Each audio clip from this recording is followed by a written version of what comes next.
నమస్తే, welcome to college TV. రీసెంట్గా జరిగినటువంటి తెలంగాణ తల్లి విగ్రహావిష్కరణ విషయం పైన తెలంగాణలో పెద్ద దుమారం మెరుగుతోంది. ఇరుపక్షాలు, ఒకవైపు బీఆర్ఎస్ పార్టీ కావచ్చు, రెండో వైపు కాంగ్రెస్ అధికార పార్టీ కావచ్చు, రెండు కూడా ఈ విగ్రహం పైన కానీ చాలా పెద్ద ఎత్తున కామెంట్ చేసిన విషయం మనం చూస్తాం. బీఆర్ఎస్ పార్టీ ఒకవైపు ఏమో తెలంగాణ తల్లి స్వరూపాన్ని మార్చారు, అందులో బతుకమ్మ లేదు, ఇంకా వేరే తెలంగాణ అంశాలు ఏవీ లేవని చెప్పేసి ఒకవైపు చెప్తా ఉంటే, ఇంకొక వైపు కాంగ్రెస్ పార్టీ ఏమంటుందంటే, కాంగ్రెస్ పార్టీ కూడా ఈ తెలంగాణలో ఉన్నటువంటి ఒక గ్రామీణ ప్రాంతాల్లో ఉన్నటువంటి సామాన్యమైన స్త్రీ ఏ విధంగా ఉంటుందో అదే రూపాన్ని మేము ఇచ్చాము, ఇది అందరి తల్లి అని చెప్పేసి కాంగ్రెస్ వైపు చెప్తా ఉంది. సో ఇట్లా వివిధ రకాల చర్చలు పెద్ద ఎత్తున తెలంగాణ సమాజంలో జరుగుతూ ఉన్నాయి. అసలు ఈ విగ్రహం వెనకాల ఇంత పెద్ద ఎత్తున వివాదం రావడం కావచ్చు, లేకపోతే విగ్రహంలో అసలు ఏమేమి అంశాలు ఉన్నాయి అనేటువంటి కోణంలో మనతో పాటు మాట్లాడడానికి తెలంగాణ తల్లి విగ్రహ రూపశిల్పి ఎవరైతున్నారో రమణారెడ్డి గారు మనతో పాటు ఉన్నారు. వారిని అడిగి ఈ విగ్రహం వెనకాల హిస్టరీ కావచ్చు, లేకపోతే దానికి సంబంధించినటువంటి అన్ని విషయాలు కూడా కూలంకషంగా చర్చిద్దాం. దానిపైన వస్తున్నటువంటి విమర్శలు కూడా వారు ఏం సమాధానం చెప్తారో తెలుసుకునే ప్రయత్నిద్దాం. అన్న నమస్తే. నమస్కారం అండి. ఎలా ఉన్నారన్న? All well. యా, తెలంగాణ తల్లి విగ్రహం అసలు దీన్ని రూపొందించడానికి ప్రస్తుతం ఉన్నటువంటి తెలంగాణ తల్లికి కావచ్చు, గతంలో ఉన్నట్టు తెలంగాణ తల్లికి కావచ్చు, ఏంటి అసలు డిఫరెన్స్ ఏంటి, ఎందుకు మీరు మార్చడం జరిగింది?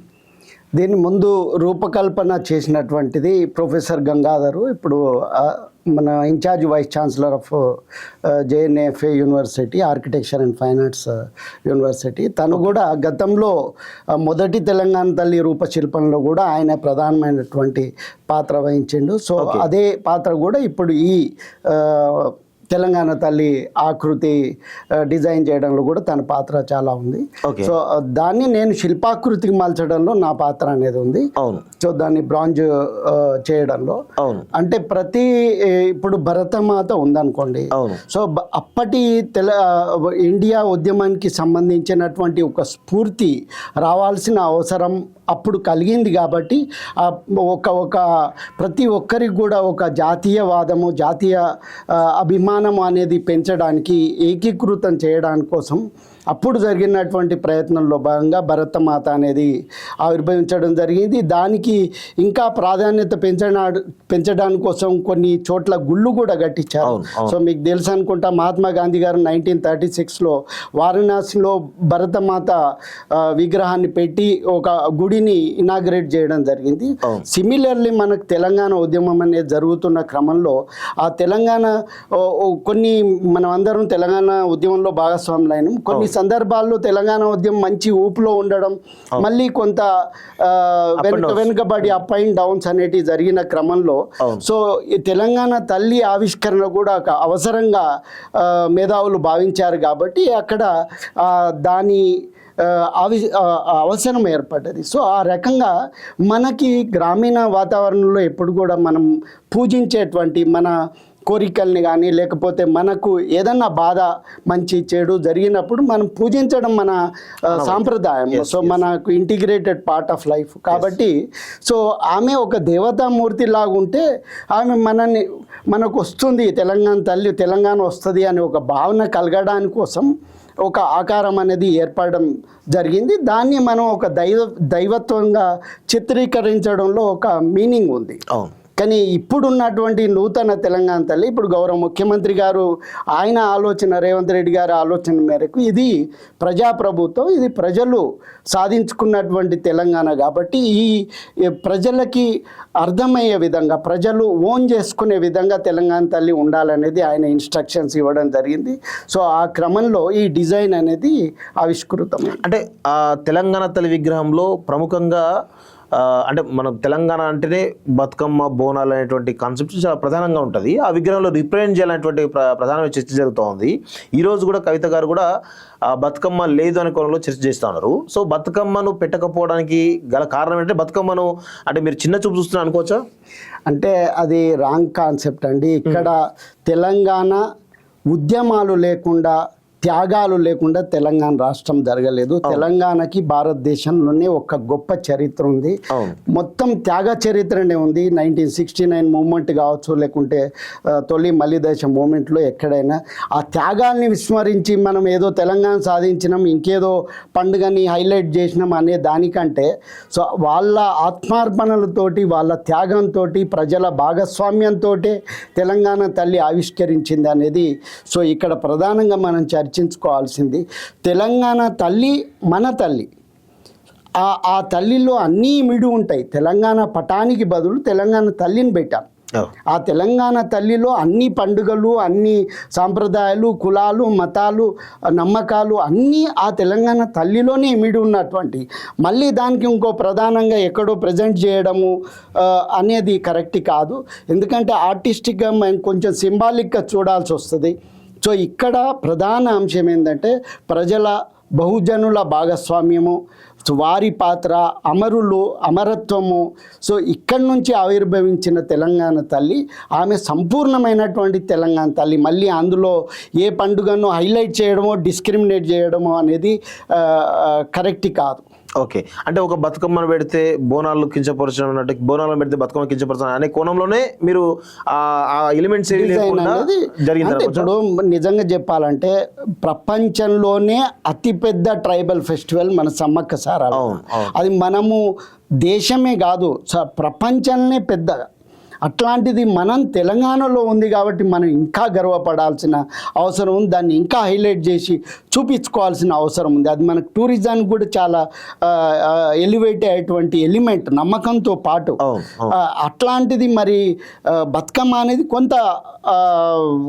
కొన్ని వర్గాల వరకు, ఇప్పుడు దళిత బహుజనులు నేను చిన్నప్పుడు చూడలేదు. సో వాళ్ళు బతుకమ్మలో భాగస్వామ్యం కావడం అనేది అని మన సాంప్రదాయం. అది ఎట్టి పరిస్థితుల్లో అట్లా బోనాలు కూడా. ఇప్పుడు మన బతుకమ్మ అంటే తెలంగాణ తల్లి చేతిలో బతుకమ్మ పెట్టి ఇంకో చేతిలో కొరడా పెడితే అది డిఫరెంట్ మీనింగ్ ఇస్తుంది. సో కాబట్టి మేము ఆర్టిస్టిక్గా ఏ రకంగా సింప్లిఫై చేయాలి, ఏ రకంగా అందంగా మన సాంప్రదాయాన్ని ఉట్టిపడే విధంగా.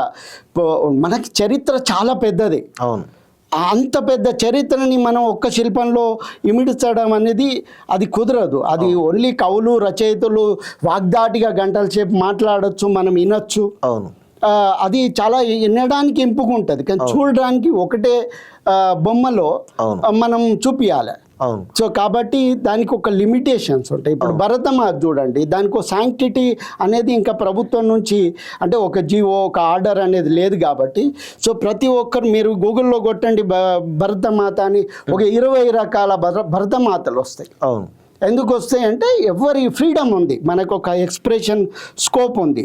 సో ఆమె భరతమాత అనే ఒక వ్యక్తి, భారతి అనే ఒక వ్యక్తి నుంచి భరతమాత అనే ఆవిష్కృతమైంది కాబట్టి ఆమెను మనం ఒక వ్యక్తిగా తీసుకున్నాం కాబట్టి అది అప్పటి ఉద్యమానికి సంబంధించిన స్ఫూర్తిగా ఉంది.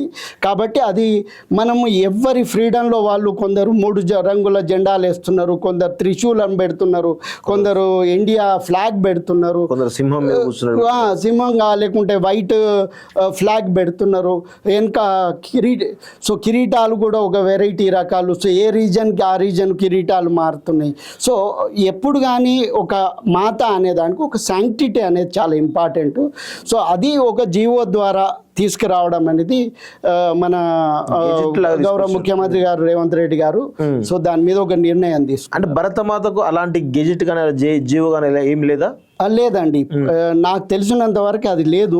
ఒకటే దేనికైతుందంటే మనకి ఇప్పుడు లయన్స్ క్యాపిటల్ అంటారు. అంటే ఇప్పుడు మనము కాయిన్స్ పైన 3 సింహాలు, అశోక సింహాలు ఉంటాయి కదా. సో అది మనకి యాక్చువల్గా 4 లయన్స్, కానీ ఆ బ్యాక్ సైడ్ ఉంది కనబడదు కాబట్టి ఆ 3 సింహాలు అండ్ దాని కింద సత్యమేవ జయతే అని రాసి ఉంటుంది. అది ఇన్సెపరబుల్. అంటే దాన్ని ఆ అక్షరాల్ని సత్యమేవ జయతే అండ్ ఆ సింహాలని నాట్ టు సెపరేట్, అది పెద్ద క్రైమ్, 2 సంవత్సరాల కఠిన కారాగార శిక్ష. ఆ బేసిస్ మీదనే మన తెలంగాణ లోగో ఒకసారి మారవాల్సి వచ్చింది, దానికి ఒక జీవో కూడా వచ్చింది. సో ఇది మన తెలంగాణ లోగో 3 సార్లు మార్పు జరిగింది, 3 కొత్త జీవోలు వచ్చినాయి, 3 తప్పిదాల ద్వారా. అది మొట్టమొదటి సంతకం కేసీఆర్ గారు. దీన్ని జీవో అంటే మనము రాజముద్రని ఒక జీవో ద్వారా ఆమోదించిన తర్వాతనే ఏదైనా బయటకు వస్తుంది, మనం బయటికి వస్తుంది. కాబట్టి ఆ మొదటి ఇదే తప్పిదం జరిగింది అక్కడ. సో అది ఇదే రీజన్.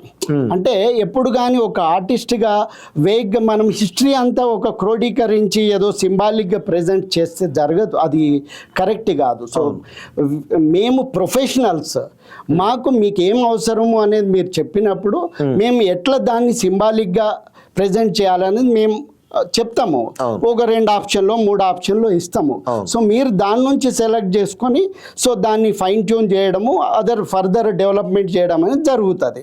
సో ఇక్కడ ఏమైపోతుందంటే ఈ లోగో అనేది పొలిటికల్ డైవర్షన్కి లాగా ఉంది కానీ ప్రొఫెషనల్ కాంటెక్స్ట్లో లేదు. సో మేము ఆర్టిస్టిక్గా ప్రొఫెషనల్గా చూస్తాం. సో మీరు ఇప్పుడు ఎవరు మహానుభావుడు అన్నారు, సో ఆయనకి పాత తెలంగాణ తల్లినే పోచంపల్లి శారీ కనబడుతుంది. అంటే అది ఇప్పుడు రోడ్ల మీద పెట్టిన దుమ్ము పట్టిపోతున్నాయి, దాని మీద ఫస్ట్ కలరే సరిగ్గా కనబడదు, మీదికెళ్ళి మళ్ళీ పోచంపల్లి ఎట్లా కనబడదు తెలియదు. సో ఆర్గ్యుమెంట్కి ఫ్యాక్ట్కి డిఫరెన్స్ ఉంటుంది. సో మేము ఇవన్నీ కూడా కన్సిడర్ చేసుకోవాలి. సో ఈ కన్సిడర్ చేసుకుని దాని మెయింటెనెన్స్ ఇష్యూస్ ఉంటాయి, దాంట్లో ప్రెజెంటేషన్లో ఎన్ని, ఇప్పుడు నేను చెప్పినట్టు బతుకమ్మ చేతిలో కొరడా, సో అన్నిటికీ ప్రాధాన్యం ఇవ్వాలి. కాబట్టి మనం ఇది ఇవ్వలేం. ఇంకొకటి, మన తెలంగాణకు ఒక గొప్ప చరిత్ర ఉంది. మన తెలంగాణలో ఉన్న దేవతామూర్తులు ఏవైనా విషయ ప్రాధాన్యత ఉన్నటువంటి వస్తు ప్రాధాన్యత మనం ఇవ్వం. మన మైసమ్మ, ఎల్లమ్మ, పోచమ్మ, ఉప్పలమ్మ ఏవైతే గ్రామ దేవతలు ఉన్నాయో అవన్నీ రాళ్ళు ఉంటాయి, దాని మీద పసుపు, కుంకుమ, సున్నము, జాజు ఇవన్నీ స్ట్రైప్స్ వేస్తాం. మీకు తెలుసు అనుకుంటా. నేను విలేజ్లో ఏ ఎల్లమ్మ, మైసమ్మ, పోచమ్మ గుళ్ళల్లో ఎప్పుడు ఒక స్టాచ్యూ చూడలేదు. ఈ మధ్య స్టాచ్యూలు అనేటి పెట్టడం జరుగుతుంది, దానికి ఒక గుడి కట్టడం జరుగుతుంది. సమ్మక్క సారక్కలకు కూడా ఓన్లీ ఉంటాయి. ఎగ్జాక్ట్లీ. సో ఆ రకంగా మనది విషయ ప్రాధాన్యత ఉన్నది. మళ్ళీ మనం దాన్ని ఇంకేదో ఆభరణాలు ఉన్నాయా లేవా, లేకపోతే బతుకమ్మ ఉందా లేదా, ఇవన్నీ కాదు. ఇక్కడ విషయం ఏంటి, ప్రధానమైన విషయం అమరుల ద్వారా లేదా మన ప్రజల భాగస్వామ్యం ద్వారా తెలంగాణ ఆవిర్భవించింది అనే ఒక ప్రధానమైనటువంటి అంశాన్ని ఆ తెలంగాణ తల్లిలో చూపించడం. ఇక వీళ్ళని విస్మరించి ఇంకా అందులో ఏం పెట్టినా దాని మీనింగ్ కానీ తెలంగాణ అమరులను ఏ విధంగా రిప్రజెంట్ చేయలేము అందులో. ఇప్పుడు అక్కడున్న ఏదైనా సింబాలికే. సో ఆ ఉద్యమం నుంచే అమరులు ఏర్పడ్డారు లేదా ఉద్యమకారులు ఏర్పడ్డారు. సో కాబట్టి అది సింబాలిక్. అన్ని కొన్ని వందలాది పిడికిళ్ళు అక్కడి నుంచి ఆ లోపల నుంచి ఆ చెయ్యిలు తెలంగాణ తల్లి పైకి లేబడుతున్నాయి. సో ఎవరో అంటున్నారు తెలంగాణ దారి తొక్కుకుంటా పోతుందా ఇదా అంటే, ఇప్పుడు మనం చూసే కోణం మీద ఆధారపడి ఉంటుంది. మనం తప్పులు అర్థం చేసుకోవచ్చు. మన తల్లి మన చేతుల మీద నిలబడితే మన అదృష్టం, అంతే కదా.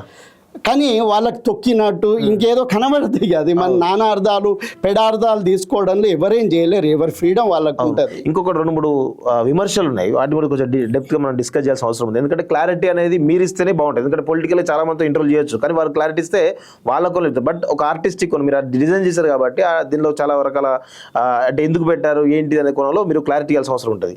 సో అభయహస్తం గురించి కూడా చెప్పడం జరుగుతుంది. ఇది కాంగ్రెస్ హస్తం అని చెప్పేసి వాళ్ళు చెప్తా ఉన్నారు. అసలు ఈ రైట్ హ్యాండ్లోనే బతుకమ్మ పెడితే అయిపోతుంటుంది, వీళ్ళు ఇట్లా పెట్టేసి కావాలని ఒక సింబల్, హస్తం సింబల్ని రిప్రజెంట్ చేస్తున్నారు అనేది కోణం, కాంగ్రెస్ సింబల్ రిప్రజెంట్ చేసుకోవడం అనే చర్చ బలంగా జరుగుతుంది. రీసెంట్గా కేటీఆర్ కూడా దాని మీదే మాట్లాడాడు. సో దీని గురించి మీరేమంటారు అసలు? అంటే ఇప్పుడు అమరులు ఎవరి కోసం చనిపోయారు? వాళ్ళ కోసం చనిపోలే, అవును. భావి తరాల కోసం చనిపోయారు. Yes. తెలంగాణ ఎందుకు ఆవిర్భవించింది? భావి తరాల కోసం ఆవిర్భవించింది. అవును. ఈ భావి తరాల కోసం తెలంగాణ అనే తల్లి ఒక అభయాన్ని ఇస్తుంది. ఆమె ఆశీర్వదించడము ఇంక మనం ఎట్లా అనుకుంటే అట్లా అది కనబడుతుంది. ఒక అభయాన్ని ఇస్తుంది, అంటే ఒక మంచి భవిష్యత్తుని. సో మనం ఒక స్పిరిట్ తీసుకోవాలి ఆ తల్లి నుంచి. మనం స్పిరిట్ తీసుకొని భావితరాలు మేము కష్టపడాలి, మా భాగస్వామ్యం ఈ అమరత్వం నుంచి సాధించిన తెలంగాణలో మా భాగస్వామ్యం ఉండాలి, మేము మంచిగా చదువుకోవాలి, పైకి రావాలి, రాష్ట్రానికి దేశానికి పేరు తేవాలి. సో ఇలాంటి ఒక భావన కోసం, ఒక పాజిటివ్ ఎనర్జీ కోసం ఇచ్చినటువంటి సింబాలిక్ ప్రజెంటేషన్ తప్పితే సో వేరే మీనింగ్లు కాదు. ప్రతి దేవతామూర్తి గుళ్ళల్లో ఉన్నది అవన్నీ కూడా ఆశీర్వాదం అనేది కామన్. కానీ ఇక్కడ మేము ఆశీర్వాదం కంటే అభయం అనే కాంటెక్స్ట్ని మేము దాన్ని ప్రజెంట్ చేయడం జరిగింది. సో చెప్పు. అంటే నేను అనేది ఏంటంటే సింబల్స్ అనేటివి డిఫరెంట్గా ఉంటాయి. మనం ఏదో ఇమేజ్ని ప్రపంచంలో ప్రతి సింబల్ కూడా ఏదో ఒక పొలిటికల్గాను నాన్ పొలిటికల్గాను ఇంటర్ రిలేట్ అయి ఉంటుంది, అసోసియేట్ అయి ఉంటుంది. కలర్స్ కూడా అంతే. సో నాకు ఇష్టమైందని నేను పింక్ షర్ట్ వేసుకుంటే నేను ఏదో పార్టీకి చెందినట్టు కాదు, కానీ అలాంటి భావనని ఎదుటి వాళ్ళు క్రియేట్ చేయొచ్చు. కానీ ఇక్కడ మేం కళాకారులుగా ఏది మీనింగ్ఫుల్ అనేది ఇంపార్టెంట్. ఆ థీమ్లో, ఆ కంటెంట్లో ఏ రకంగా అది ఇంటిగ్రేట్ అవుతుంది. సో మనం పెద్ద మహాభాగవతాన్ని ఒక ఇమేజ్లో చూపించలేం, కట్టే కొట్టే తెచ్చే అని అంటారు కదా. సో ఆ రకంగానే మేము కూడా చాలా సింప్లిఫై చేసి అది బ్రాడ్ కాన్సెప్ట్లో మ్యాక్సిమం సింప్లిఫై చేసి అందరికీ అర్థమయ్యే విధంగా యాక్సెప్టబుల్గా చేయాలి. సో ఇంకో చివరగా మీరు కాళ్ళకు మెటల్ పెట్టిరు, కానీ మెడలో తాళి లేదు అనేది దానిలో అదొక తప్పుగా చాలామంది ఈవెన్ మేధావులు చాలామంది చెప్తా ఉన్నారు. దాని గురించి కొంతమంది మీరు కవులు కళాకారులు కూడా అదే దాన్ని కొంత అభ్యంతరకరం వ్యక్తం చేస్తారు. దాని గురించి మీరు ఏమంటారు అసలు? అంటే ఇప్పుడు నేను అన్నట్టు అది రాజకీయ కోణం. ఇప్పుడు భరతమాతకు కూడా తాళి లేదు కదా. సో భరతమాత ఆమె అందులో అందరూ ఆమె పిల్లలం. సో ఆ రకంగా తెలంగాణ తల్లి కూడా మన అందరం ఆమె పిల్లలం, కానీ ఆమెకు భర్త ఉన్నాడా ఇంకేదో అంటే అది ఇక అది అనేవాళ్ళు ఆలోచించుకోవాలి. అవునవును. అంటే మెట్ట ఉందంటే ఆటోమేటిక్గా అదొక సాంప్రదాయ. మెట్టే అనేది సాంప్రదాయమైనటువంటి స్త్రీ. అందులో ఇప్పుడు ఆ లాజిక్లోకి వెళ్ళినప్పటికీ కూడా మన తెలంగాణ అనేది రకరకాల సంస్కృతులు, మతాలు, నమ్మకాలు ఎన్నో రకాలుగా ఉన్నాయి. ఇప్పుడు మన హిందువుల్లో కూడా తాళి పెట్టుకునే వాళ్ళు ఉంటారు, పెట్టుకునే వాళ్ళు కూడా ఉంటారు. కానీ ఇప్పుడు ఆమె మ్యారీడా అన్మ్యారీడా అనేది ఒక అంటే అది డివియేటింగ్ డిబేట్ తప్పితే సో అది లాజిక్ కాదు. And it is not intellectual debate, అంతకంటే కాదు అది. సో అక్కడ ఆమె మాతృమూర్తి, దట్స్ ఆల్. సో ఆ మాతృమూర్తికి మనమందరం పిల్లలం. అవును. సో ఇక్కడ ఇంకో ప్రధానమైనటువంటి విషయం అంటే మిమ్మల్ని కూడా కించపరిచే విధంగా కొంతమంది కామెంట్ చేస్తూ ఉన్నారు. మీరు ఆ విగ్రహానికి సంబంధించి పెద్ద ఎత్తున ₹1,00,00,000 తీసుకున్నారు, అమ్ముడు పోయినరు, అది ఇది అనుకోవడంలో చాలా పెద్ద ఎత్తున మాట్లాడుతున్నారు. మీరు దాని మీద కూడా చాలా పెద్దగా ఫైర్ అయ్యారు. ఈవెన్ నందిని సిద్ధారెడ్డి గారు చేసిన కామెంట్స్ మీద మీరు సిద్దిపేట వేదికగానే హైదరాబాద్లో ఉండి కూడా సిద్దిపేట పోయి ప్రెస్ మీట్ పెట్టి కూడా మీరు ఆయన చాలా బలంగా విమర్శించారు. అసలు ఎందుకు ఆ విమర్శలు రావడం గల కారణం ఇది? మీరు ఎందుకు తిప్పికొట్టగలిగారు అసలు? ఇప్పుడు మన దగ్గర ఎట్లుంటుందంటే ఎక్స్పర్టీజ్ ఒపీనియన్స్కి వాల్యూ ఇవ్వాలండి. ఇప్పుడు ఇక్కడ ఎట్లుంటుందంటే మైక్ ఉన్న వాళ్ళు డాక్టర్ కూడా కుట్లెట్లు వేయాలా అని చెప్తుంటారు. సో అది రాంగ్ కాన్సెప్ట్. ప్రతి ఒక్క ప్రొఫెషన్కి ఒక ఎక్స్పర్టీజ్ ఉంటుంది. అన్నీ నేను కూర్చొని పెద్ద ప్రాజెక్ట్ కడతా అంటే అది కూలుతుంది. సో అది వాళ్ళు ఎవరు చేయాలనో వాళ్ళు చేయాలి. సో అలాంటి ఇంపార్టెంట్ సిచ్యువేషన్ ఇది కూడా. సో కాబట్టి ఇక్కడ ఆయన మన నందిని సిద్ధారెడ్డి గారు సరే తానే అంత ఒక డెమోక్రటిక్ ప్రాసెస్లో ఆయన అభిప్రాయం మంచి చెడుల గురించి కామెంట్ చేయడంలో తప్పులేదు. కానీ ఆయన ఇక్కడ అన్నది ఏంటంటే నేనేదో చాలా డబ్బులు తినేసిన, లేకుంటే ఏదో 15 కోట్లు తీసుకున్నాను ఏదో వీడియోలో అన్నాడు. ఇంకేదో డబ్బులకు కకుర్తిపడి కళాకారులు ఏమో చేస్తున్నారని. ఆయనే చైర్మన్గా ఉన్నప్పుడు నేను చిన్నప్పటి నుంచి తెలిసినటువంటి వ్యక్తి, నేను పడ్డ బాధలు అన్నీ నా తెలంగాణ ఉద్యమ భాగస్వామి ఎవ్రీథింగ్ ఆయన చూస్తున్నాడు. అది చూసి ఆ కామెంట్ చేయడం అనేది నాకు చాలా బాధ అనిపించింది. నేను మొట్టమొదటి తెలంగాణ ఉద్యమంలో నేను కీలక పాత్ర వహించిన, చాలా ఆర్ట్ క్యాంపులు చేసిన, జేఏసీకి మొదటి నుంచి ఎండింగ్ వరకు అన్ని రకాల డిజైన్ చేసిన. ఏ డిజైన్లు ఎక్కడ కావాలన్నా మన ఉస్మానియా విద్యార్థులకు కావచ్చు, అసలు మన రాష్ట్రంలోని ఎవరికైనా కానీ నేను రెడీ అవైలబుల్ ఉన్నా. ఎప్పుడు ఎక్కడ ఒక్క రూపాయి ఉద్యమ కాలంలో తీసుకోలేదు. నా పెట్రోల్ పోసుకొని, నా డీజిల్ పోసుకొని, నా కారులో నేనే రాష్ట్ర వ్యాప్తంగా తిరిగిన. సో చక్రపాణి లాంటి వాళ్ళకి అందరికీ తెలుసు, ఇదే దేశపతి వాళ్ళందరూ కూడా నా భాగస్వామ్యాన్ని చూసిన వాళ్ళే. కానీ ఇప్పుడు ఒక రాజకీయం అనేది డిబేట్గా మారినప్పుడు ఒక వ్యక్తిని మంచితనాన్ని కూడా అంటే ఒక క్యారెక్టర్ అసాసిన్ చేయడం అనేది దుర్మార్గమైనటువంటిది. సో వాళ్ళ ఆలోచనలు ఓకే, వాళ్ళ డిబేట్లు ఓకే, నాకేం సంబంధం లేదు. నన్ను అంటే నేను చేసినటువంటి ఒక గొప్ప కార్యాన్ని కూడా నన్ను క్యారెక్టర్ అసాసిన్ చేయడం అనేది. సో ఇక్కడ వీళ్ళు ఇంత మంచి పొజిషన్లో ఉండి గత ప్రభుత్వంలో గత ముఖ్యమంత్రి గారికి అతి చనువుగా ఉన్నటువంటి వ్యక్తి వాళ్ళు నేను చేసిన తొలి తెలంగాణ శకటానికి ఈ రోజుకి నాకు 1 రూపీ రాలే. ఆ డబ్బులు ఇప్పిమని కొత్త ప్రభాకర్ రెడ్డి గారు ఎంపీగా ఉండే, రమణాచారి గారు అడ్వైజర్గా ఉండే, వాళ్ళు లెటర్లు ఇచ్చారు, ఇది అన్యాయము, రమణారెడ్డికి పేమెంట్ చేయండి అని. సో ముఖ్యమంత్రి గారు కూడా ఆ లెటర్ ఇచ్చినాము. కానీ వీళ్ళు పక్క పొంటి ఉండి కూడా ఏ రోజు రూపాయి ఇప్పించలేదు నాకు. అది పక్కకు పెడితే నేను ఆ తొలి తెలంగాణ శకటం డిజైన్ బాగుంది, అన్నీ నచ్చినాయి.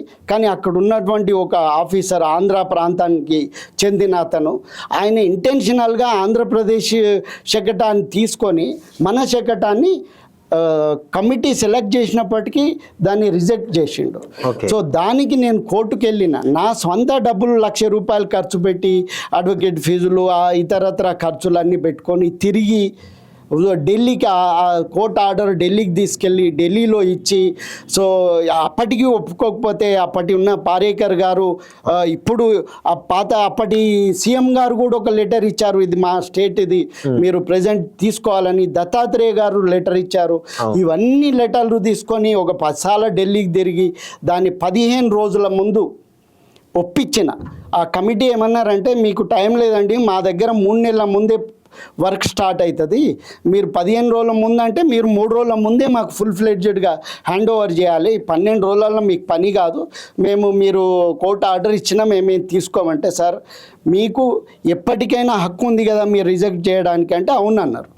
అలాంటప్పుడు మాకు 10 రోజులు ఇవ్వండి, 15 రోజులు కూడా వద్దు, ఈ 10 రోజులలో మేము పని చేసి పెట్టకపోతే మీ దగ్గర అన్ని హక్కులు ఉన్నాయి, మీరు రిజెక్ట్ చేయొచ్చు అని చెప్పి.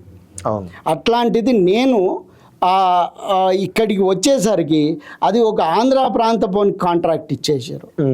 నేను వచ్చేసరికే నేను ప్రెస్ మీట్ పెడతా అని అన్నా. ఇక అప్పుడు అది ఒక డిబేట్ జరిగింది. ఆ తర్వాత అట్లా కాదు, మీరు వెళ్ళండి, మీరు సక్సెస్ఫుల్ చేయండి సో అని చెప్పి నాకు ఒక లెటర్ ఇచ్చారు, నాకు డబ్బులు ఇస్తామని. ఆ లెటర్ తీసుకొని నేను వెళ్ళిపోయినా. సక్సెస్ఫుల్గా చేసిన, మనకు అవార్డు వచ్చేదాన్ని కూడా నేను చెప్పిన ఆంధ్ర ప్రాంతం అతనే దాన్ని ఏదో చేసిండని నేను మీడియా మిత్రుల ద్వారా విన్నటువంటి అంశం అది. సో ఆ రకంగా అది అవార్డు రాకుండా కూడా రిజెక్ట్ అయింది. కానీ అక్కడ ఉన్నటువంటి జ్యూరీ ఎవరైతే ఉన్నారో, సెలక్షన్ జ్యూరీ, ఇద్దరైతే వచ్చి నా చేతులు పట్టుకొని చాలా గొప్పగా చేసిండ్రు, సార్ ఈడ 3 నెలల నుంచి ఒక్కొక్కరు కష్టపడుతున్నారు, అది రిజల్ట్ వస్తలేరు, మీరు 10 రోజులలో డే అండ్ నైట్ కష్టపడి హ్యాండ్స్ ఆఫ్ అని చెప్పి గట్టిగా కౌలించుకొని వాళ్ళ అభిమానాన్ని, అంటే జరిగినటువంటి పని, దానికి వచ్చినటువంటి రిజల్ట్, అప్పుడు ఆ శకటం మొట్టమొదటి శకటం అంది. సో దానికి కష్టపడడం, కొట్లాడడం ఇవన్నీ పక్కకు పెడితే దాని రిజల్ట్ అప్పుడు కొత్తగా ఆవిర్భవించిన తెలంగాణ అందరూ విస్తృతంగా ఎమోషనల్ ఫీల్ అయ్యి, అంటే టీవీలలో కూడా ఆడ శకటాల ప్రదర్శన జరుగుతుంటే తెలంగాణ శకటం రాగానే పబ్లిక్ నుంచి విపరీతమైనటువంటి జై తెలంగాణ అనే నినాదాలు టీవీలలో వినపడ్డాయి. సో అంతటి చర్చ జరిగినటువంటి ఇది చివరికి ఆర్టిస్ట్కి డబ్బులు లేవు. నేను ఇచ్చిన బతుకమ్మ శకటం ఇంకొక డిజైన్ ఏదైతుందో ఆ డిజైన్ని కాపీ కొట్టి ఆ డిజైన్ని కాపీ కొట్టి ఇంకొక బీహార్కి చెందిన కళాకారుడు దాన్ని కాపీ కొడితే ఆ శకటానికి 38 లక్షలు ఇచ్చినట్టు నేను విన్నా. అబ్బబ్బబ్బా. సో నేను సక్సెస్ఫుల్ చేసుకొచ్చినోనికేమో డబ్బులు ఇవ్వలే, అవును, ఆ శకటానికి నేను ఇచ్చిన డిజైన్ కాపీ కొట్టినోనికి డబ్బులు 38 లక్షలు ఇచ్చారు. ఓహో. సో ఇప్పుడు అమరజ్యోతి అవును, ప్రపంచంలోనే అతిపెద్ద స్టెయిన్లెస్ స్టీల్ సీమ్లెస్ స్కల్ప్చర్ అవును, అది ఓపెన్ అయితే మనకి ఎన్నో ఇంటర్నేషనల్ అవార్డులు వస్తాయి. అవును, ఆల్రెడీ కొన్ని అవార్డులు వచ్చినాయి, కానీ ఇంకా అది బయటికి రావాలి అంటే అది దాని మ్యూజియం కానీ ఇతరత్ర ఇనాగ్రేట్ అయితే కానీ దాని గొప్పతనం అనేది ఇంకా పూర్తిగా ప్రపంచానికి రాదు. కానీ స్టిల్ ఇప్పటికీ ఇంటర్నేషనల్ ఛానల్స్, మొన్న మా మిత్రులు జర్మనీకి వెళ్ళి నాకు స్క్రీన్ షాట్ పెట్టారు. వాళ్ళ జర్మన్ టీవీలలో హైదరాబాద్ డెవలప్మెంట్, ఇండియా డెవలప్మెంట్ అని చూపిస్తూ, హైదరాబాద్ చూపిస్తూ నీ ప్రాజెక్ట్ చూపించుండ్రు అని చెప్పి. సో అంతటి పాపులారిటీ ఉంది. సో బీబీసీ, ఏబిఎన్, ఇవన్నీ ఏబీపీ, ఇవన్నీ ఛానల్స్, ఇంటర్నేషనల్ ఛానల్స్ అన్నీ కూడా కవరేజ్ చేసినాయి. సో అది ఇంకా ఓపెనింగ్కి వెయిటింగ్ కాబట్టి ఇంకా దాని ఇది లేదు. దానికి 98% కాంట్రాక్టర్కి డబ్బులు పేమెంట్ జరిగింది, కానీ ఆర్టిస్ట్గా నాకు 40% వచ్చింది. ఇంత చేస్తే ఇనాగరేషన్ రోజు చివరికి నన్ను పైకి పిలవలే. ఓన్లీ అప్పుడున్నటువంటి ఇంజనీరింగ్ చీఫ్ గణపతి రెడ్డి గారు ఆయన స్టేజీ కిందికి వచ్చి పైకి తీసుకెళ్ళి సో ఎవరికో చెప్పి రికమెండ్ చేస్తే కనీసం శాలువా కూడా గప్పలే. నేనే ఒక మెమెంటోని కేసీఆర్ గారికి గిఫ్ట్ ఇచ్చిన.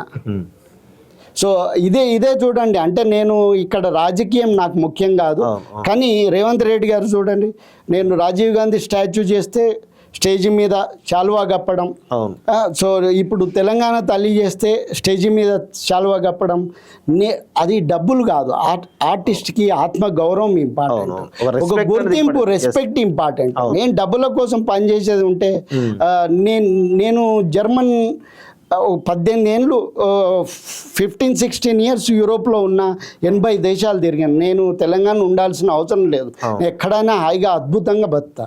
కానీ నా ఆత్మాభిమానం, నా బాండేజు, నేను తెలంగాణ మూమెంట్ స్టార్ట్ అయినప్పుడు నేను జర్మనీకి వెళ్ళి ఇక్కడే ఉండిపోయినా, అప్పటి నుంచి ఇక్కడే ఉండిపోయినా. సో నాకు ఆత్మాభిమానం ముఖ్యం. నాకు కొత్త తెలంగాణ తల్లిలో కూడా ఏదో అబాండాలు వేసే ప్రయత్నం ఇలాంటి పెద్ద మనుషులు చేసిండ్రు, కానీ ₹1 అడ్వాన్స్ ఈ రోజుకి కూడా ₹1 అడ్వాన్స్ నేను తీసుకోలేదు. సో అది గవర్నమెంట్కి ఒక ప్రాసెస్ ఉంటుంది, ఒక పద్ధతి ఉంటుంది. మన కాంట్రాక్ట్ అసైన్ కావాలి, ఆ తర్వాత అవన్నీ ప్రొసీజర్లు బ్యూరోక్రాటికల్ ప్రొసీజర్ అయిపోయిన తర్వాత. కానీ ఇది ఎమర్జెన్సీ ప్రాజెక్టు, ఒక వర్క్ ఆడ నిలబడాలి, దానికి డెడ్ లైన్ ఉంది, సీఎం గారి ఇన్స్ట్రక్షన్స్ ఉన్నాయి. సో కాబట్టి అది మనం ఖచ్చితంగా పాటించాలి, ఆ నమ్మకం నాకుంది. సో ఇప్పుడు ఏ ప్రభుత్వమైనా ఎవరైనా ఆర్టిస్ట్కి అన్యాయం చేస్తారా అని నేను ఖచ్చితంగా నమ్ముతున్నాను. ఒకవేళ ఆర్టిస్ట్కి అన్యాయం చేస్తే వాళ్ళ క్యారెక్టర్ అనేది అక్కడ తెలిసిపోతుంది. సో ఆ రకంగానే నేను ముఖ్యంగా రేవంత్ రెడ్డి గారు కూడా స్వయాన కళాకారుడు. సో ఆయన కళాకారులకు గౌరవం ఇవ్వడం బాగా తెలుసు. సో కాబట్టి ఆయన నాకు చెప్పంగానే నేను ఇంకా వేరే ఏమీ ఆలోచించకుండా రాజీవ్ గాంధీ స్టాచ్యూ కానీ ఇది కానీ అది యూనిక్గా ఉండాలి.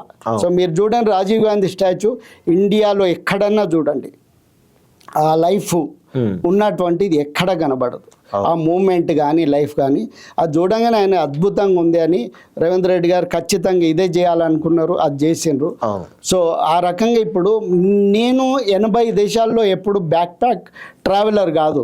సో నేను ఎప్పుడు ఏదో ఈఫిల్ టవర్ చూడాలని పోను. ఈఫిల్ టవర్ ఉన్న ఆర్టిస్టిక్ ఎలిమెంట్ ఏంది, సో దాని కన్స్ట్రక్షన్ ఏంది, సో దాని అంటే టెక్నికల్ డీటెయిల్స్ ఏంది, నేను ఆ కాంటెక్స్ట్లో ఇట్లా 80 దేశాలు తిరిగిన.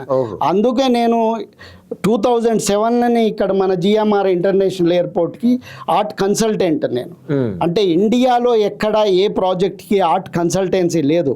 మొట్టమొదటిసారి నేను ఆర్ట్ కన్సల్టెంట్కి జాయిన్ అయినా. అప్పుడు ఆ జిఎంఆర్ ఎయిర్పోర్ట్ వాళ్ళు మేనేజ్మెంటు నాకు పేమెంట్ ఆర్టిస్ట్కి కాకుండా ఆర్కిటెక్ట్కి ఇస్తామన్నారు. నిన్న ఎందుకు అన్న అంటే అది ఏవియేషన్ మినిస్ట్రీ నుంచి ఆర్టిస్టిక్ పేమెంట్లు చేయాలని లేదు రూలు అన్న. అప్పుడు నేను దానికి అంటే ప్రాసెస్ ఏముంటుంది సార్ అంటే మేము లెటర్ రాయాలి, కరస్పాండెన్స్ అంతా ఒక 4 నెలలు పడుతుంది. సో అది అవుతుందో కాదో తెలియదు. అంటే నాకేం ప్రాబ్లం, తొందర ఏం లేదు, మీరు డబ్బులు ఇవ్వడం, మీరు ఆ పర్మిషన్ తీసుకొని నాకు ఆర్టిస్టిక్గానే పేమెంట్ ఇవ్వండి సార్. 4 నెలల తర్వాత అయినా పర్లేదు, అప్పుడు చూద్దాం రిజల్ట్, ఒకవేళ పాజిటివ్ రాకపోతే చూద్దామంటే వాళ్ళ పర్మిషన్ తెప్పించుకొని మొట్టమొదటిసారి ఇండియాలో నాకు ఆర్టిస్ట్గా పేమెంట్ ఇచ్చారు. అట్లా గ్రేట్. సో ఇప్పుడు తెలంగాణ రాష్ట్రం వచ్చిన తర్వాత గత 10 ఏళ్ళలో మీరు చాలా లోగోలు చేసినట్టున్నారు నాకు తెలిసి. సో ఎలాంటి ప్రభుత్వానికి లోగోలు చేశారు అసలు మీరు? ఎవరికి? ప్రభుత్వానికి, గత ప్రభుత్వానికి. అదే ఇప్పుడు మన తెలంగాణ సాహిత్య అకాడమీ లోగో, గ్రామజ్యోతి చైర్మన్ ఉన్నారు కదా దానికి, నందిని సిద్ధారెడ్డి గారు దాని చైర్మన్ అనుకుంటా. నందిని సిద్ధారెడ్డి గారు దాని చైర్మన్. గ్రామజ్యోతి లోగో చేసిన దానికి కూడా ₹1 రాలే, ఒక 10 సార్లు బిల్లులు ఇచ్చుంటా. ఇక అది ప్రాసెస్ కాదు, ఆ తిరిగే టైము మ్యాక్సిమం తిరిగిన ఇంకా దాన్ని బిల్లు చుట్టూ తిరిగే కంటే నా పని చేసుకుంటే ఇంకొంచెం మనసు ప్రశాంతంగా ఉంటుంది అని చెప్పి వదిలేసిన ఇక. సో ఎన్నిసార్లు బిల్లులు ఇవ్వమంటే అన్నిసార్లు ఇచ్చిన, కానీ ఎక్కడ రికమెండేషన్ మనకు లేదు. తెలిసిన వాళ్ళకి చెప్పుకున్నా, పెద్ద వాళ్ళు అందరూ మిత్రులే, కానీ ఎవ్వరు ఏ సాయం చేయలేదు. ఇక వాళ్ళ పనులే వాళ్ళకు సరిపోయినాయి, వాళ్ళ ఇంట్రెస్ట్లు వాళ్ళకు ఉన్నాయి. సో ఆ రకంగా ఈ నందిని సిద్ధారెడ్డి గారు ఉన్నటువంటి తెలంగాణ సాహిత్య అకాడమీ కూడా నేను లోగో చేయడం జరిగింది. ఆ లోగో చేసినందుకు ఇవ్వాల్సిన బిల్లు కూడా ఒక పెద్ద మనిషికి డబ్బులు ఇస్తే గానీ ఆ బిల్ రాలేదు. కమిషన్ ఇస్తే 50,000 రూపాయలు కమిషన్ ఇస్తే నాకు 1,50,000 బిల్లు ఏదో సంథింగ్ ఉంది, అది వచ్చింది. మళ్ళీ లేకపోతే నా కార్ పెట్రోల్కే అయిపోద్ది తిరగడానికి. ఓకే. సో అది ఇప్పుడు తెలంగాణ ప్రజల్లో జరుగుతున్నటువంటి ఈ చర్చ అవుతుందో, అంటే ఇప్పుడు తెలంగాణ తల్లి ఈ ప్రభుత్వం వచ్చిన తర్వాత ఒక రూపం చేసింది, రేపు మరి భవిష్యత్తులో వేరే ప్రభుత్వం వచ్చింది, వాళ్ళు కూడా ఇంకొక రూపం తీసుకురావడానికి అవకాశం ఉంటుంది అట్లా? అంటే నేను ఉండదు అని అనుకుంటున్నా ఖచ్చితంగా. ఎందుకంటే గత ప్రభుత్వంలో చేసినటువంటి తెలంగాణ తల్లికి ఎప్పుడైతే ఇప్పుడు గత ప్రభుత్వంలో మనము మన రాష్ట్ర సింబల్స్ని కూడా అన్వైల్ చేసుకున్నాం. సో ఏది మన రాష్ట్ర పక్షి కావచ్చు, అన్ని జంతువులు, పక్షులు, ఎవ్రీథింగ్. సో లోగో ఇవన్నీ మనము ఒక గెజెట్ ద్వారా, ఒక జీవో ద్వారా ఒక అథెంటిఫై చేసుకున్నాం. సో అదే క్రమంలో ఒకవేళ ఆ తెలంగాణ తల్లికి ఒక అథెంటిఫికేషన్ వచ్చి ఉంటే అప్పుడు నిజంగా ఆలోచన కూడా రాకపోయేదేమో వచ్చే కొత్త ప్రభుత్వంలో. సో అక్కడ మనకి విషయంలో రాద్ధాంతం ఉన్నప్పుడు అది మారవాలనా వద్దా అంత అంటే ఒక బ్యాడ్ ఎలిమెంట్ ఉందనుకోండి, సో అది వేరు. కానీ అక్కడ దానికి ఒక శాంక్టిటీ లేదు అప్పుడు ఉన్నటువంటి దానికి. సో అది ఒక ఉద్యమ ఎమోషన్ నుంచి ఆవిర్భవించిన తెలంగాణ తల్లి లాగానే గుర్తింపు ఉంది అని నేను అనుకుంటున్నాను. అందుకనే రేవంత్ రెడ్డి గారు ఇది ప్రజలకి దగ్గరగా ఉండే విధంగా ఆ ఆకారాన్ని మార్చుకోవాలని అనుకున్నారు కాబట్టి, సో మేము ఆర్టిస్ట్ నుంచి వచ్చినటువంటి అవగాహనతో ఆమె సంపూర్ణమైనటువంటి తెలంగాణ, మళ్ళీ దాంట్లో బైఫర్కేషన్లు, డివియేషన్లు, రిలీజియన్లు, లాంగ్వేజ్లు, ఇవన్నీ మనకున్నటువంటి పూర్వ చరిత్ర అదంతా అందులో నిక్షిప్తం చేయడం అనేది ఇంపాసిబుల్. కాబట్టి సో ఒక వెరీ సింప్లిఫైడ్ సాంప్రదాయకమైనటువంటి ఒక గ్రామీణ మన తల్లి, మన ఓన్ మదర్ని చూసిన భావన, మన అక్క చెల్లె తల్లి చూసిన భావన అనేది కలగాలి కాబట్టి సో ఆ రకంగా అది చేయడం జరిగింది. చివరగా ఈ తెలంగాణ తల్లి విగ్రహ ఆ స్వరూపం ఏదైతుందో, గ్రీన్ కలర్ శారీ సంబంధించిన స్వరూపం ఫస్ట్ ఒక ఫోటో బయటకు వచ్చినప్పుడు చాలామంది వాళ్ళ స్థాయిని దిగజార్చుకొని ఈ విగ్రహం సీఎం రేవంత్ రెడ్డి గారి భార్యలాగా ఉంది, సీఎం రేవంత్ రెడ్డి గారి కూతురులాగా ఉందని చెప్పి చాలా కామెంట్ చేశారు. సో అది చూసినప్పుడు మీరు ఒక ఆర్టిస్ట్గా, దాని రూపశిల్పిగా మీరు ఏమనుకున్నారు అసలు?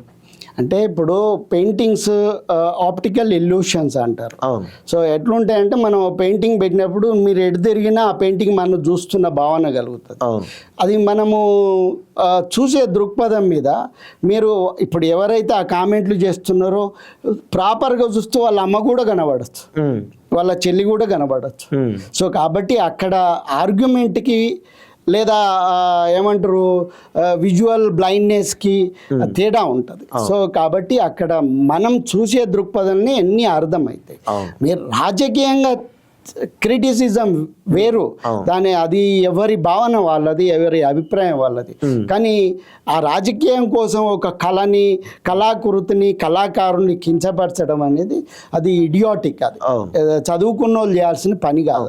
మేజర్గా ఇద్దరు పెద్ద ఎత్తున దీని మీద వివాదం చేస్తున్నారు తెలుసు. నందిని సిద్ధారెడ్డి కానీ లేకపోతే దేశపతి శ్రీనివాస్ కానీ వీళ్ళిద్దరే ఎక్కువ వివాదం దీనిపైన కొంత చర్చ బలంగా లేపుతున్నట్టు కనబడుతోంది. దీని గురించి మీరేమంటారు? వాళ్ళిద్దరు కూడా సిద్దిపేట వాసులే, మీరు కూడా సిద్దిపేట వాసి నాకు తెలిసి.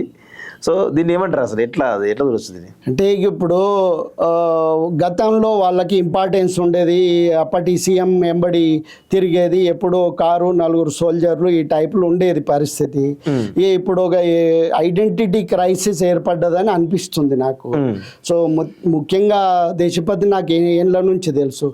నేను తెలంగాణ ఉద్యమంలో పోస్టర్లు డిజైన్లు చేసి ఆర్ట్ క్యాంపులు పెట్టి నా సొంత డబ్బులతోటి, నా ఓన్ మనీ తోటి, నా ఓన్ వెహికల్ ఆర్టిస్టులు అందరిని తీసుకెళ్ళడం ఇవన్నీ జరిగినప్పుడు సో ఆయన ఎక్కడ పాటలు పాడినా ఎంత ఇస్తారు అనే భావన వచ్చేది, అడిగేది. సో మేము ఎప్పుడు ఖర్చు పెట్టడం తప్పితే తీసుకోవడం మాకు తెలియదు. సో ఇవన్నీ కూడా ఆయనకు ఉన్నటువంటి లక్షణాలు. సో కాబట్టి ఇక అది ఇక ఆయన ఇంగిత జ్ఞానానికి ఇప్పుడు అందులో తెలంగాణ చరిత్ర అంతా అందులో రావాలి అని ఒక ½ అన్ అవర్ స్పీచ్ ఇస్తే ఓ బొమ్మలో ఎట్లొస్తుంది? అదే సినిమా చూపిస్తలేము, పుస్తకం చదువుతలేము, నవల కాదు, అది ఒక బొమ్మ. ఆ బొమ్మకు ఒక భావన ఉంది, ఒక శాంక్టిటీ ఉంది. ఇప్పుడు మీరు సమ్మక్క సారాలమ్మ వాటిలో చరిత్ర చెప్పాలంటే అదే చరిత్ర. మళ్ళీ అందులో అన్నీ కనబడాలంటే ఎట్లా కనబడతాయి? సో వాళ్ళ త్యాగాలు, సమ్మక్క సారాలమ్మ త్యాగాలు ఎట్లా కనబడతాయి? అదే మీరు చేసినటువంటి విగ్రహంలో ఇక్కడ మీరు ఒక బలహీనమైనటువంటి బీదరాలని చూపిస్తున్నారు. అంటే తెలంగాణ తల్లి బలమైన ఒక సంపద గల స్త్రీగా ఉండకూడదా? మీరు కావాలని ఒక మధ్యతరగతి యువత లేకపోతే బీదవరాలుగా చూపించే ప్రయత్నం చేస్తున్నారు, కావాలని చేస్తున్నారు, కుట్ర పడుతున్నారు అంటున్నారు. అదే ఇప్పుడు మేము ఆర్టిస్టులం, మేము చెప్పాలి ఆమె బీదగా ఉందా రిచ్గా ఉందా అనేది మేము చెప్పాలి. మేము అవి ఆలోచించే కదా అది ఎట్లుండాలనేది చేసింది. సో ఆమె ఎందుకు బీదగా ఉంది? ఆమె చినిగిపోయిన బట్టలు వేసుకుందా? ఇప్పుడు అందరి ఇంట్లో పట్టు చీరలు ఉండవు. సో అక్కడ పట్టు చీర కాదు ప్రధానమైంది. సో అక్కడ ఒక మీనింగ్, డెఫినేషన్, అందులో ప్రధానమైనటువంటిది అమరుల త్యాగం అండ్ ప్రజల ఇన్వాల్వ్మెంట్, భాగస్వామ్యం. సో ఈ 2 అంశాలే తెలంగాణ తల్లి సెకండరీ, ప్రైమరీ ఈ 2 అంశాలు. ఓకే. సో ఇక్కడి నుంచి ఆవిర్భవించిన ఒక ఐడెంటిటీ, ఆమెని మనం తెలంగాణ తల్లిలాగా చూస్తున్నాం.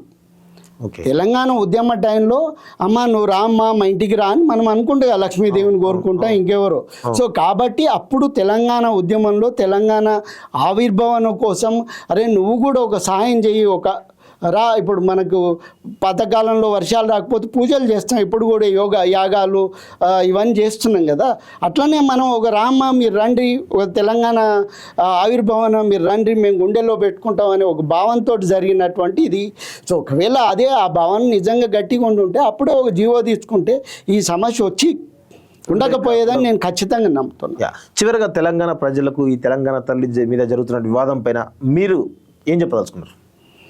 అంటే ఇది రాజకీయ ఇప్పుడు మీరు ఏమన్నా కొట్లాడుకోండి, సంబంధం లేదు. కానీ మళ్ళీ ఆడ ఆర్టిస్టులను తెచ్చి వాళ్ళు ఏదో డబ్బులు తిన్నారు, డబ్బులు చేసిన పనికే డబ్బులు ఇవ్వలేదు. ఇప్పుడు డబ్బులు తిన్నారని బదనాములు వేసి సో వాళ్ళు అంటే వాళ్ళ బుద్ధులన్నీ మా మీద రుద్దడం వద్దు. సో కాబట్టి అక్కడ చేసిన సబ్జెక్ట్ కూడా ఒక ప్రొఫెషనలిజాన్ని గౌరవించండి. ఒక రాష్ట్రం కానీ దేశం కానీ ఎప్పుడైతే ఎక్స్పర్టీజ్ ఒపీనియన్కి ఎక్స్పర్ట్స్కి వాల్యూ ఇస్తుందో అప్పుడే అది బాగుపడుతుంది. ప్రతి ఒక్కరు వచ్చి టెక్నికల్ ఇదే కామెంట్లు చేసి అథారిటీ ఉంది కదా అని మనము డిక్టేట్ చేసినాం అనుకో కూలిపోతుంది అది. అవును. కట్టాల్సిన ప్రాజెక్టు కింద పడిపోతుంది. అవును. సో ఆ రకంగా ఎప్పుడు కానీ ఎక్స్పర్ట్ ఒపీనియన్ అనేది చాలా ఇంపార్టెంట్. మనం వాల్యూ ఇవ్వడం చాలా ఇంపార్టెంట్. ఒపీనియన్ చెప్పాలి, తప్పులేదు. సో మీరు అథారిటీ కావచ్చు, మీరు ఎందుకంటే ఇప్పుడు మీరు 1000 మంది పిలిచాం, 1000 మంది మీద ఒక ఇష్యూ మీద మాట్లాడినప్పుడు 1000 ఒపీనియన్లు ఉంటాయి. ఎస్. సో ఆ 1000 ఒపీనియన్ని మనం క్రోడీకరించి ఏ రకంగా చేస్తే బాగుంటుంది అనేది చేయడం అనేది ఇంకొక అంశం అది. సో ఇప్పుడు ఆ 1000 ఒపీనియన్ని అందులో రెస్పెక్ట్ ఇవ్వాలంటే కుదరదు అది. సో ఇక్కడ మేము మాకున్న నాలెడ్జి ఎక్స్పర్టీస్ తోటి ఒక భావాన్ని రిప్రజెంట్ చేసే విధంగా అక్కడ పెట్టడం జరిగింది. సో గౌరవ ముఖ్యమంత్రి రేవంత్ రెడ్డి గారి ఆదేశాలు, మా క్రియేటివిటీ ద్వారా మేము ఇచ్చినటువంటి డిజైన్లు, సో ఒక కంక్లూజన్కి వచ్చి ఒక ఆకారం అనేది ఫైనలైజ్ అయింది. ఇప్పుడు అదంతా కంప్లీట్ బ్రాంజ్ శిల్పం అదంతా. అది మొత్తం కాంస్యం విగ్రహమే, 20 ఫీట్ల అడుగు, కింద ఏదైతే బేస్ ఉందో పీఠం లాగా. సో ఎక్కడైతే ఆ తెలంగాణ ఉద్యమాన్ని అమరుని రిప్రజెంట్ చేసినటువంటిది అది 3 ఫీట్ హైట్. తెలంగాణ తల్లి 17 ఫీట్ల హైట్. ఓకే, మొత్తం బ్రాంజ్ తోటే డిజైన్ చేయడం జరిగింది. మొత్తం బ్రాంజే, మెటల్. ఓకే, దీనికి అంతటికి మొత్తం మీరే దగ్గరుండి పర్యవేక్షణలో బాగా మీరే డిజైన్ చేశారు? దగ్గరుండి కాదు, నేను ఇన్వాల్వ్ అయ్యి చేసిన. ఓకే, థ్యాంక్ యూ అన్న, థ్యాంక్ యూ వెరీ మచ్. ఇంకా ఏమైనా చెప్పదలుచుకున్నారా మీరు దీని గురించి? ఇంకా మీరు అడిగితే. సో నేనైతే చాలా వరకు అడిగేసిన. సో చాలా విషయాలు కూడా మీరు చెప్పడం జరిగింది. Thank you very much. Thank you అన్న, ధన్యవాదాలు మీకు.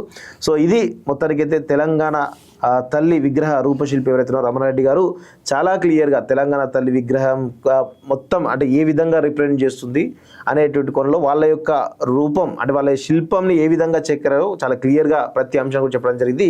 సో మొత్తానికైతే ఈ తెలంగాణ తల్లి వివాదం పైన ఇంకా చాలా పెద్ద ఎత్తున చర్చ జరుగుతూ ఉంది. చూద్దాం మరి వీరి యొక్క ఆలోచనలు కూడా మరి ఆ డిబేట్ చేస్తున్న వాళ్ళు కానీ విమర్శలు ఇస్తున్న వారు ఏమన్నా కనుగొనగలుగుతారో లేదో చూడాల్సిన అవసరం అయితే ఉంది.